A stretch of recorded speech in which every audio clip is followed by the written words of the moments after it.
Nije nipošto potrebno, čak ni poželjno stati na moju stranu. Naprotiv, određena doza znatiželje, kao pred nekim nepoznatim raslinjem, uz ironičan otpor, čini mi se neuporedivo inteligentnijim stavom prema meni.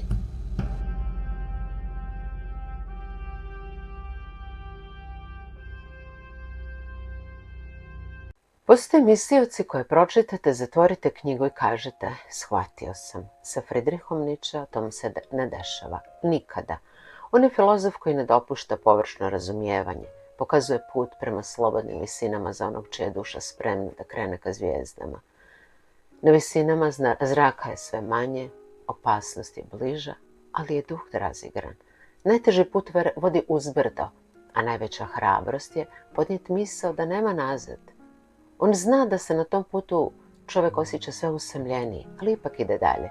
U knjizi Tako je govorio Zaratustra svojim učenicima poručuje: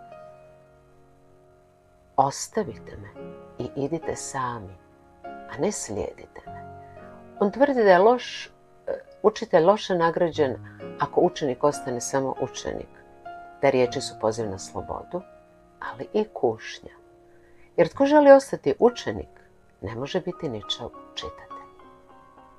Nietzsche ne traži vašu vjeru, ne traži vašu poslušnost, on traži vašu snagu, ili da budemo filozofski precizniji, traži vašu volju za moći. Kada Nietzsche govori o moći, on ne misli na političku vlast ili dominaciju jednih ljudi nad drugima. Kad govori o volji za moćima, on ukazuje na to da je to dinamičan proces proširenja vlastitog kapaciteta na bezbroj načina. To je volja za stvaranje, volja za snagom da se podnese nesigurnost, volja za hrabrošću, da se postavljaju vlastita teška pitanja.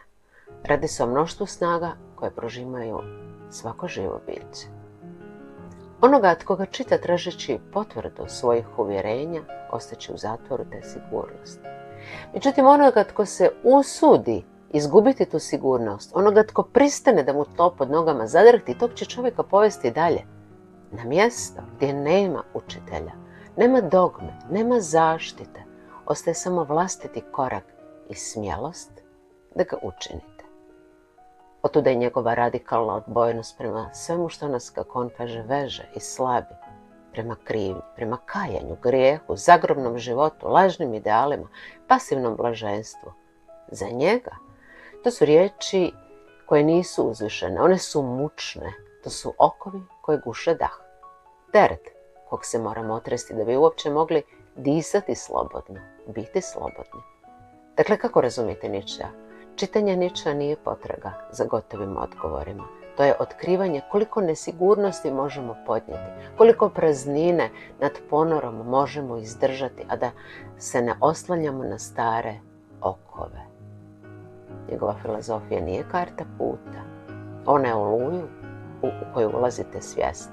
Nietzsche ne traži da slijedite njegov put do moći. On traži da pokrenete vlastitu volju za moćima, pa na taj način otkrijete čitav spektar snaga koje su duboko zakopane u vama, za koje vi ni ne znate. Prvi korak u razumijevanju Nietzsche je usuditi se ući u njegov labirint i taj korak će zauvijek promijeniti onoga tko ga učini.